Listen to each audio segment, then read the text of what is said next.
Welcome back to my channel. तो कल मेरा मैथ्स एग्जाम था और मेरा सेट 2 आया था। इसमें वीडियो में बताने लगी मेरा पेपर कैसा था और मेरा एग्जाम कैसा गया। तो सबसे पहले जैसे पेपर मिला तो मैंने सेक्शन ए से मतलब स्टार्ट किया। पेपर पढ़ने के लिए मिला, पढ़ने के बाद तो मैंने सेक्शन ए से स्टार्ट किया। और सेक्शन ए में मतलब ऑब्जेक्टिव बहुत ही अच्छे लेवल की थी, बात मानना पड़ेगा। सीबीएसई वालों ने इस बार ऑब्जेक्टिव अच्छे लेवल का बनाया था। सेट 2 का मतलब बताना चाहूँगा स्टैंडर्ड का मेरा तो अच्छे लेवल का था। और ये 18 नंबर क्वेश्चन में से एक नहीं बना था, फिर मैंने तुक्का मार दिया था लास्ट में। तो मैंने अभी आके चेक किया, आज तो दिखता है मतलब तुक्का सही हो गया मेरा, तो ये क्वेश्चन भी सही हो गया मेरा। और बाकी उसके बाद मैं गया था, फिर उसके बाद सेक्शन डी पे गया था।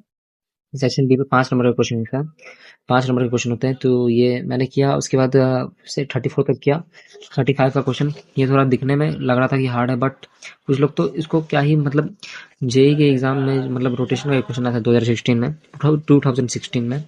तो उससे कंपेयर करने लगे इसको। मतलब भाई कुछ भी किसी भी चीज़ से कंपेयर मत करो, सबका लेवल अलग अलग है।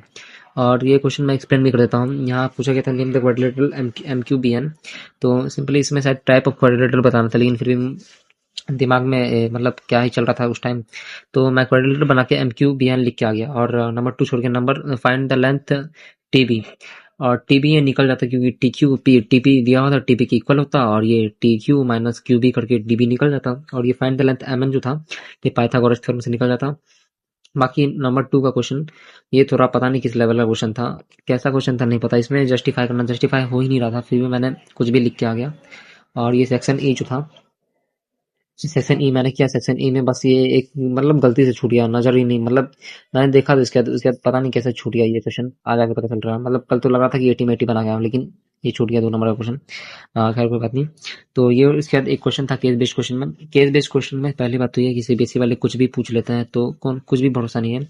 तो मैंने ये किया था शायद किसी किसी तो सैंपल पेपर में ये क्वेश्चन था। मतलब मैंने देखा था, ये देखा देखा से लग रहा था, मतलब शायद याद नहीं है मेरे को, बट फिर भी मैंने किया। तो इसमें यूज लॉ ऑफ रिफ्लेक्शन, तो ये 10th में पढ़ा है, कर लेता भाई आराम से। कोई भी मतलब आराम से तो नहीं, थोड़ा सोचने में थोड़ा टाइम लगता है, क्योंकि केस बेस्ड में कॉम्पिटेंसी बेस्ड में लगता ही है सोचने का। मतलब लगता है कि ऐसा क्वेश्चन नहीं ऐसा बनाया था कि ताकि तुम सोचो उसके बारे में। और ये क्वेश्चन नंबर 3 इसका पता नहीं थोड़ा कैसा था, नहीं बना मेरे से, पता नहीं। बाकी मैं लिख के तो आ गया हूँ, ताकि मतलब स्टेप मार्किंग मिल जाए।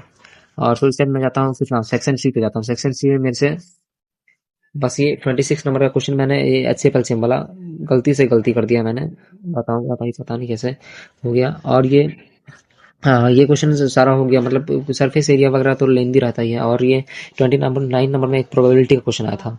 ये क्वेश्चन मतलब हो जाता भाई, थोड़ा लेंदी था बट हो जाता। और ये हम लोग के सेट में ट्रिको का थोड़ा अच्छा क्वेश्चन आया था, लेंदी क्वेश्चन था ये। उसके बाद मैं गया था सेक्शन बी पे। सेक्शन बी में सारा मतलब हो गया। और ये 23 नंबर का ये भी हो गया लगभग, लेकिन फिर लास्ट में करने लगा तो वहाँ पे कुछ भी मतलब जैसे आधा घंटा बचाता था, तो फिर भी वहाँ वो लोग बोल रहे थे कि 10 मिनट ही बचा है। उस चक्कर में लेकिन टाइम मिला आधा घंटा ही, उस चक्कर में जल्दबाजी में मैंने कैसे भी करके ये बना के आ गया। मतलब ये बन जाता तो इसका भी शायद स्टेप मार्किंग मिल ही जाएगा। तो ओवरऑल मैं बताऊँ कि पेपर का लेवल, तो पेपर का एमसीक्यू अच्छे लेवल के थे, पेपर का लेवल मॉडरेट था, डुएबल था, और लेंदी था, बहुत बहुत लेंदी था, ये बात मानना पड़ेगा। और भाई कुछ लोग तो ये बोल रहे हैं ऋतिक सरस्वती लोग को कि सुबह में जो 4 AM वाला क्लास लिए थे उससे नहीं है क्वेश्चन। तो भाई एक तो उन लोगों ने पूरा साल पढ़ा है क्या? तुम लोगों ने पूरा साल पढ़ा है? नहीं पढ़ा है, खैर वो भी छोड़ो। एक तो उन लोग लास्ट में आके 17 दिन का मैराथन लिए, हम सबके लिए 17 दिन से ज्यादा का मैराथन लिए, 17 दिन का मैराथन लिए, ताकि जो नहीं पढ़े हैं वो पढ़े आके। आ, फिर भी भाई 4 AM वाले क्लास से नहीं आया क्वेश्चन। मतलब क्वेश्चन आया था इतना पता, क्वेश्चन आया था कुछ कुछ, एक दो तीन क्वेश्चन आया था। दोनों शोभित वाले से भी आया, मैंने ऋतिक सर का देखा था।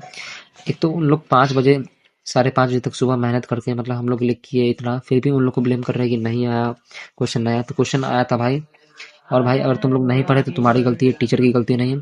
खैर फिर भी छोड़ो जो भी हो, अब अगला पेपर इंग्लिश का है। और हाँ, इन सब ये फालतू चीज़ों में मत पढ़ो कि ये पेपर इस लेवल का था उस लेवल का पेपर। हाँ अच्छे लेवल का था और तुमने स्टैंडर्ड लिया तो अच्छे लेवल का ही होगा। और बेसिक वाला का बात करो तो बेसिक वालों के लिए बुरा लग रहा है कि बेसिक वालों में मतलब सेट 3 हार्ड था, बस उसका सेट 3 हार्ड था और लेंदी था, और बाकी सब पेपर थोड़ा थोड़ा लेंदी होगा, मैंने देखा नहीं है। बट बात करें तो इन सब चीज़ों पे मत पढ़ो।